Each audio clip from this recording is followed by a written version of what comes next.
À présent, j'aimerais inviter Son Excellence M. Charles Michel, président du Conseil européen, pour livrer son allocution de circonstance. La parole est à vous, Excellence.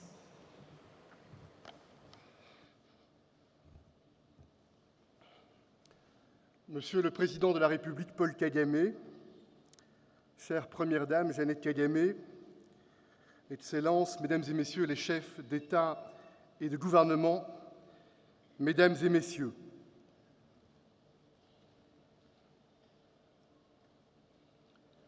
le silence, c'est le respect, le silence, c'est le recueillement, le silence, c'est aussi la commémoration en communion du génocide perpétré contre les Tutsis. Nous entendons ces bruits, ces clameurs, ces cris qui remontent d'il y a 30 ans. Et j'ai, en me tenant devant vous, en mémoire ce témoignage d'un enfant. Il avait à l'époque l'âge de mes enfants. Il s'appelle Révérien.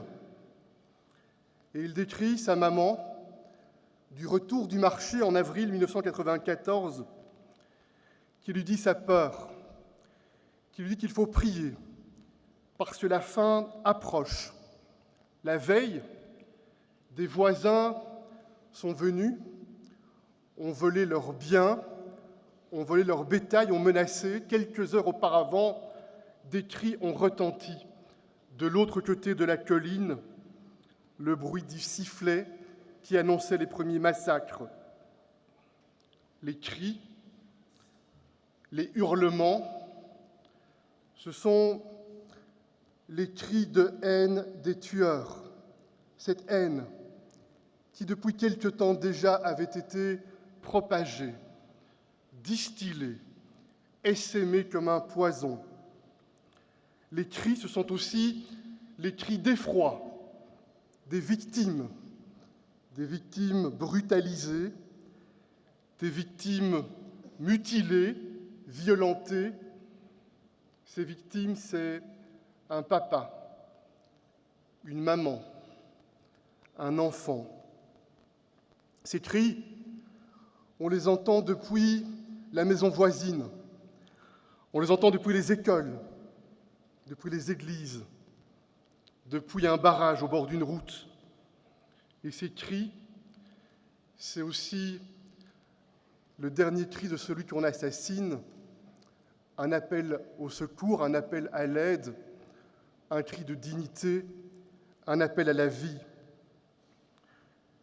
Et puis les bruits s'amenuisent au fur et à mesure que la machette frappe et enlève des vies. Les tueurs se déplacent et continuent encore et encore. Plus d'1 million de vies décimées.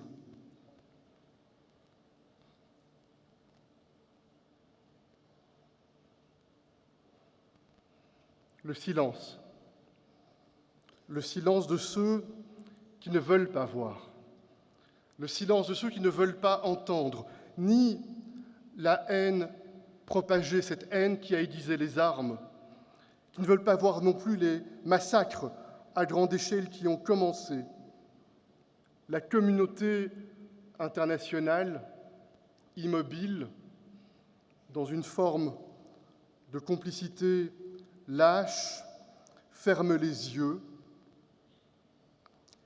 Et je me tiens aujourd'hui devant vous avec humilité.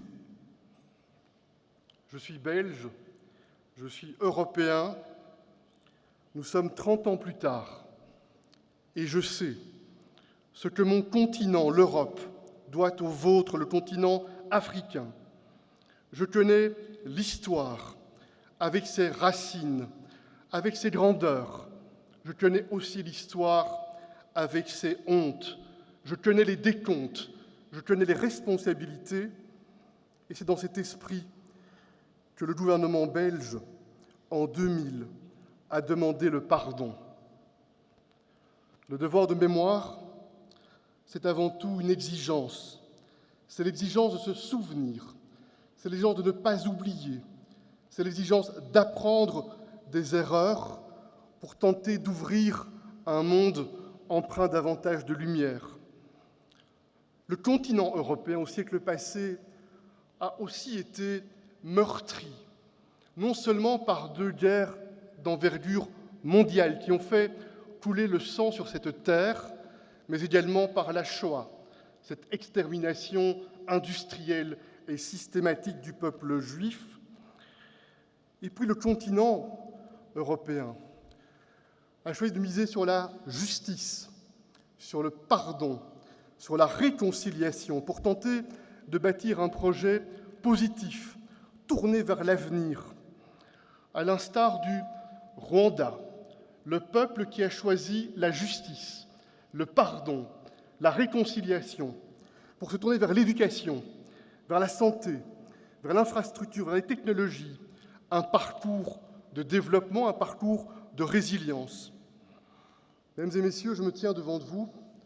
Nous sommes 30 ans plus tard, nous sommes en 2024, dans un monde bousculé, en désordre, chaotique, un monde qui fait face à des chocs qui sont les chocs de notre génération.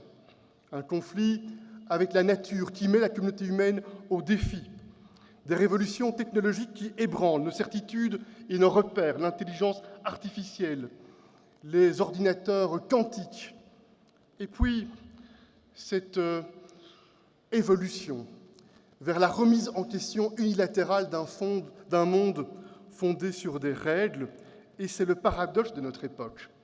Une intelligence humaine qui produit des bonds en avant technologiques inimaginables il y a quelque temps à peine, et en même temps un monde empreint d'injustice, un monde empreint d'inégalité, de discrimination et de conflits, au moment où on se parle sur chacun des continents.